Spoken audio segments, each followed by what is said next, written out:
Good morning and welcome to Radio Friends on Friday, April the 10th. It's a pleasure to have you with us today.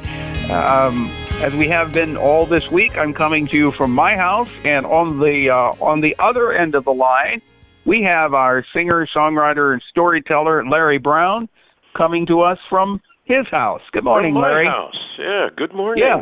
Good morning. How are you today, Larry? Well, I'm doing all right, as we are sequestered. Right.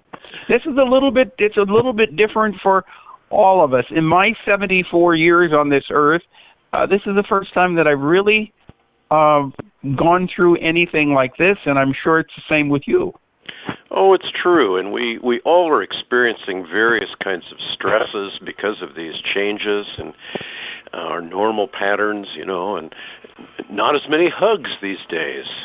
Right, no hugs. And that, for people who are huggers, that really makes a big difference in our lives.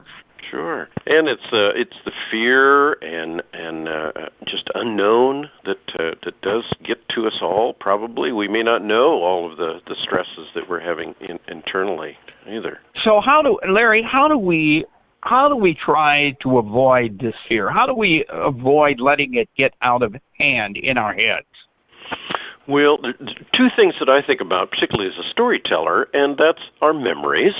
We keep rehearsing all of the positive things that we have experienced and think of this as a transition. And in the same way, as we dip into the past wisdom, we begin to think about, so what does that mean for the future? Perhaps there are significant changes that may come, but we know that we have survived and we will survive. We are adaptable creatures, new stresses and strains. Maybe our generation hasn't had as much, but certainly past generations have gone through. Right.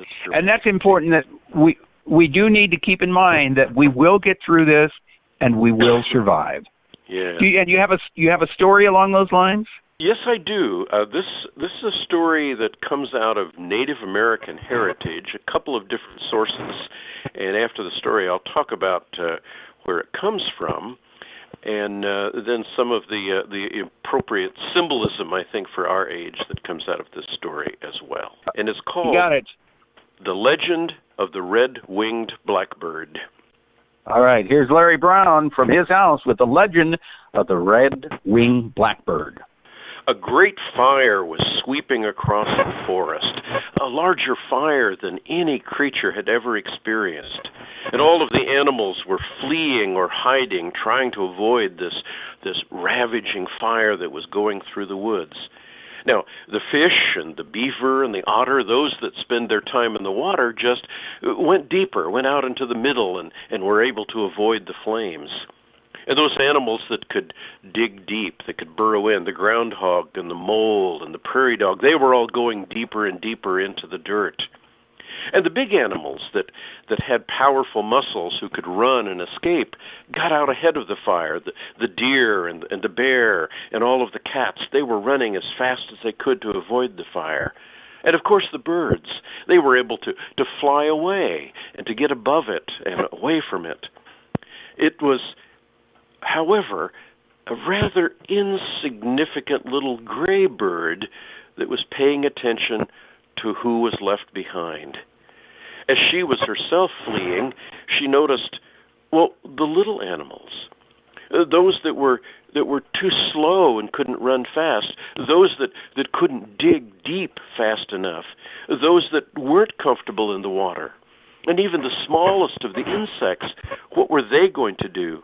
Well, she began to call out in her blackbird language, "The world is burning, the world is burning," trying to warn. But as she watched the smaller animals unable to escape, she decided to do something. She flew to the nearest river, got a beak full of water, and went back over the fire and spit it out over the water. Well, it seemed so small and against this great conflagration. So she went back again and got another beakful and was going back and forth, trying to put out the fire. Well, she wasn't particularly making a difference, but she was noticed by the other animals. The fish and the beaver and the otter, noticed her coming and get water, and they thought, well, we can do something. And so they began to splash, with the beaver tail splashing the water, and the fish jumping up and out, and the water, and the otters were playing, and they began to splash water as far as they could. And those that had been digging deep into the ground thought, well, we can scatter dirt. And so they began to dig furiously and spraying the dirt out across the fire. And the big animals who were fleeing for themselves thought, well, wait a minute, we can carry someone. And so the larger animals, the deer and the bear and the cats, were going back and offering for the smaller animals to get on their back and ride away. And the big birds that had escaped also began to notice, and they thought, well, we perhaps could help carry. Perhaps we could get water ourselves. Perhaps the flapping of our wings would help scatter the dust. And so the big birds began to participate.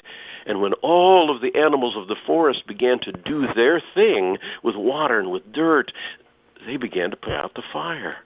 And indeed they did. The conflagration was stopped as it began to expand. And as all of the animals began to gather and to recoup and to understand what had gone on, one of the birds asked, well, where was that little gray bird that first put out the alert? Where is she? And in almost desperation, they looked through the ashes, and sure enough, they found her. She was okay, but when they got her out of the ashes, she had changed. What had been a dull gray was now shiny black, as if charcoal had been polished.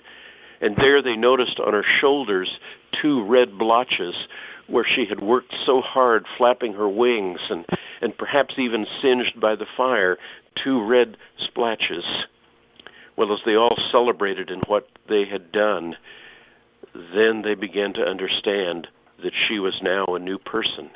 And that's the legend of the Red-Winged Blackbird. And if you do listen to the blackbird's call, you might hear her still shouting out a warning. The world is burning.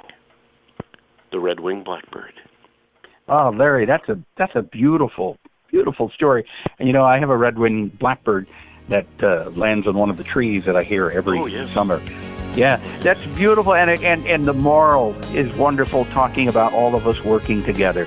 We're out of time, Larry, but thank you so much. Thank you for visiting with us today. Stay healthy, and we'll talk to you again real soon, hopefully side by side. All right. Bye-bye. Thanks, Larry. That's it for today. We'll see you Monday on Radio Friends. Bye-bye.